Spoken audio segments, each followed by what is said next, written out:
Well, yes, 7 Colors time. Melody Miya is a well-experienced public speaker, master of ceremonies, having hosted multiple events locally and globally. He's a man who's passionate about young people, their education, as well as sports. Melody Miya, thank you so much for joining us in studio. Now, Soulful Plate, talking about everything that you do, etc. You know, there's something that was missing in that intro, ne? What? This guy's on my Jaivan.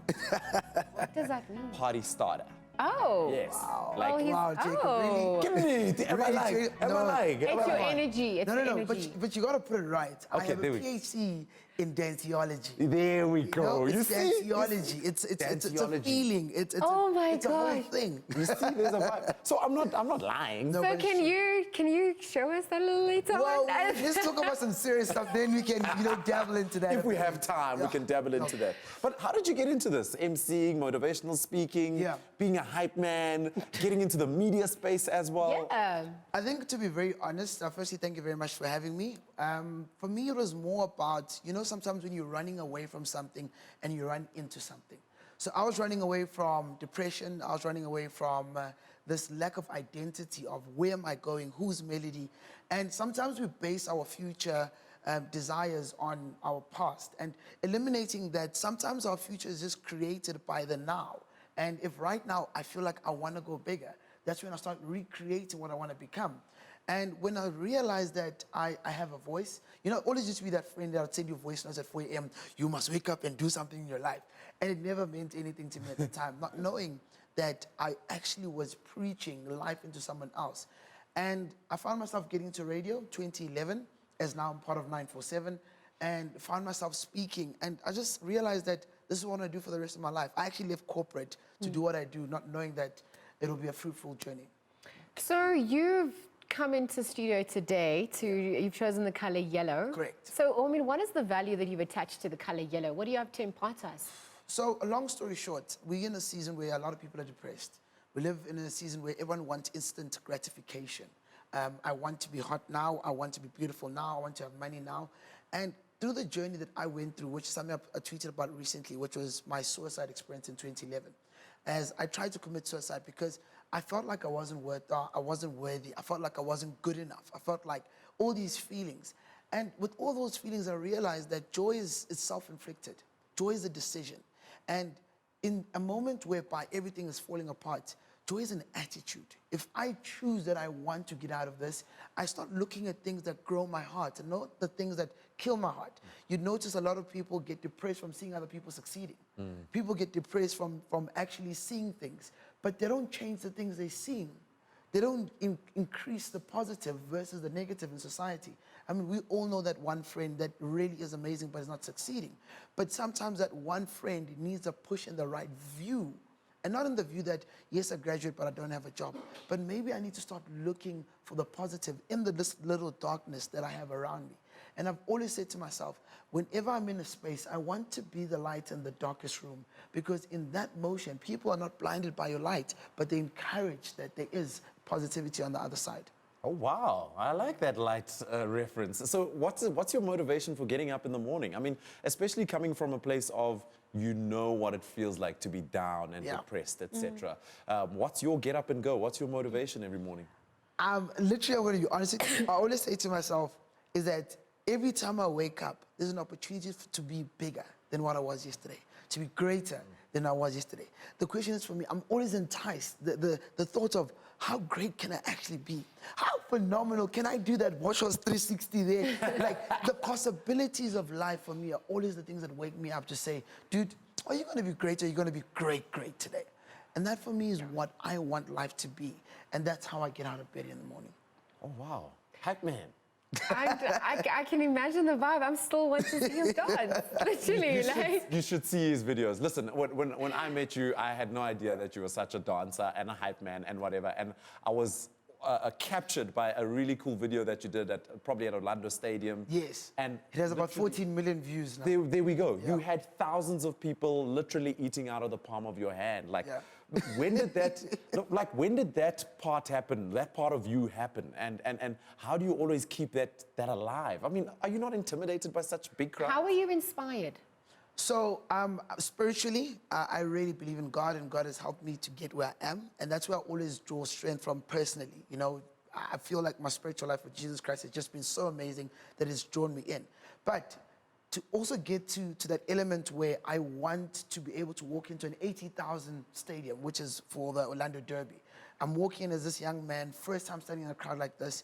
It's just come alive. It's so natural. It's like, let's go. There's a switch. And the dancing element was probably decoration, you know?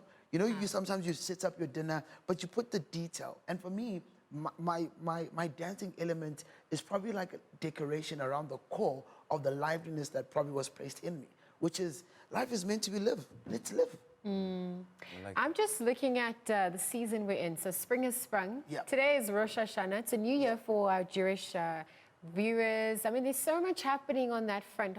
What tips do you have for people going forward for this new week, this new juncture in their lives, as well as we head into season, summer? Yeah. I probably would just want to say to anyone and everyone, including myself, is that stop looking at yourself at the way people look at you. Start looking at yourself at the way you wish your kids are going to look at you. You know, and for me, what that means is that I look at my dad and I say, my dad is an inspiration, right? And when you look at yourself, you need to be saying that to yourself in a way that it encourages you to say, you can, you will, and you should. You deserve it. It's quite simple. How do we get in touch with you, Melody, if you're not driving around in cool cars around Or dancing, Joburg, clearly. or dancing, or being on the radio? How do we get in touch with you if we want to book you for a gig or any of that? So it's quite simple. You can just follow me on social media, which is Melody, Miya, Vibe. And people really ask me, dude, is your name Melody? Yes, it is, and I am a guy. And just go onto social media, Instagram, it's quite simple. All of them are the same. And if not that, catch me on radio over the weekends between midnight and 4 a.m. It's funny because you speak and it's very melodic. So I think whoever named you kind of My saw dad. he saw the future. Melody Thank Miya you. Vibe on the socials. Yeah. Thank you so much for joining us. We really appreciate it. If there's anything else you want to say, because I feel like there's so much you could inspire and say. Maybe this is the last place you can say it or last time you want to say it before we let you go. I'll probably say forgive yourself.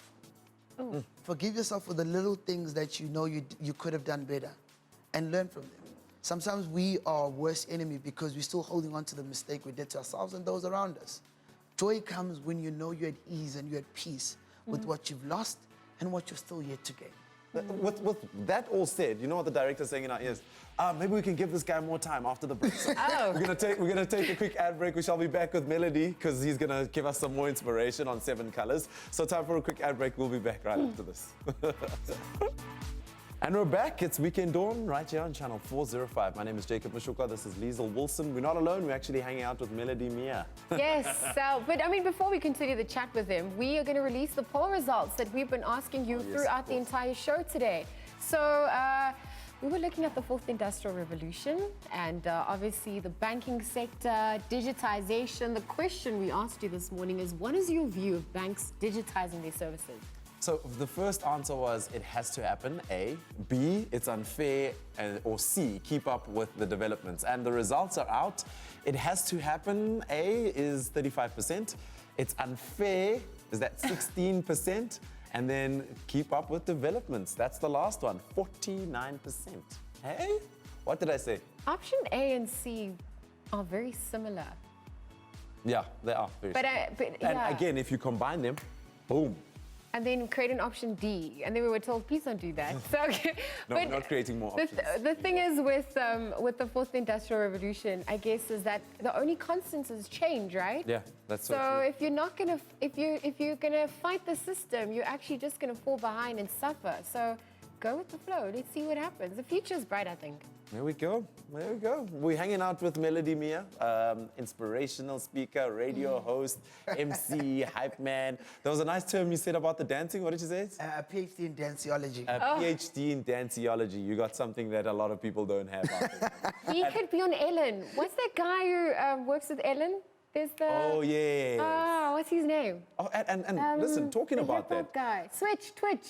TV, radio, what are you doing next? What are you going to be doing next? What are you aiming for?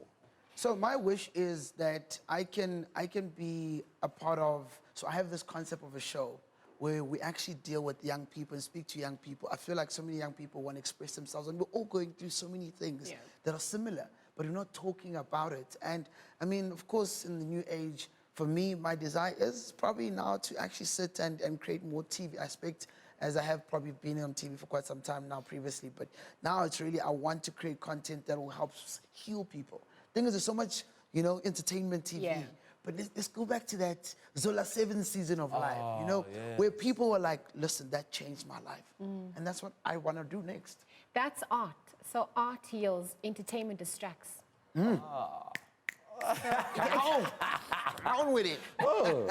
What books are you reading? So I'm reading a book at the moment, such a beautiful book. It's called Chase the Lion. I got it from my friend Tepang, and it speaks about you not fearing your dream. So your dream must start fearing you, because it knows you're coming. See, sometimes we sit and we wait for us to get our dream, you know, to encounter it. But I realize that, you know, when you're chasing your dream and your dream starts saying, no, man, this guy is close. He's about to buy me. He's about to buy that car. He's about to buy the new house. I always say when I go to an MC events, social festivals, I say this: I want to greet those who are about to buy a new car, to about to buy a new house, those who are about to buy, because that thing, when you hear it, it speaks to you. And that book just keeps encouraging me to say, you need to chase the lion. How ridiculous and crazy it is to hear someone saying, I'm going to chase the lion. Yeah. Whatever you're dreaming about, if you think this is it, then clearly you're being chased by a lion, you're not chasing a lion. Oh, there we go. The lion's the king of the jungle. So, Definitely the king of the jungle. And you were saying earlier the importance of forgiving yourself. Correct. People are too hard on themselves out there, man. Look, not even, it starts at home. You never saw your mom forgive your dad for that one thing he did. You never saw your sister forgive you, maybe, for that one conversation that always sat there. And the forgiveness element starts in a community, which is your house. From your house into your street into your community. So many of us are walking around carrying chairs, which is the lack of forgiveness, which is I'm still angry at Mang. And because we don't have a platform to have these conversations at home, we also struggle to move on. And I always say to myself, I need to forgive Melody first before I can expect to forgive Jacob. Because if I don't forgive Melody, you know when people are now drinking and having a good time, and people start crying. I don't know if you guys ever experienced it, I'm serious. When you find people at groove, having fun, and they're getting emotional about something because that lack of forgiveness is now coming out in the AM. It's now coming back with this thing. And now you realize that you never ever forgave yourself for what you did or said. And you know you didn't mean it, and you could have meant it in the moment. And moving on, how? You need to start engaging those emotions. Start tackling those emotions. Start speaking to that person that you know that you've hurt or that has hurt you. And say, you know what, Dad, you hurt me. And I'm not telling you because I want you to apologize. I'm telling you because I want to let go. It's been holding me so long from moving on. Name and shame. There we go. Actually, when you name something, you take away its power. What is your life's legacy? I'm not about leaving a legacy. I'm about living it. Oh, Rob's mic. I'm done. Good night. Melody, my brother, thank you so much for having joining me. us on Weekend Dawn. Really appreciate it. You made the 7 Colors feature really, really, really awesome. Thank you. Keep doing what you're doing. I see you soaring, and I love seeing your star like just rising, brother. Keep doing what you're doing. Thank you very much. Appreciate it. There we go. Thank you so much to Melody Miya. He joined us in the studio now to chat about the 7 Colors feature, and he brought a lot of color, a lot.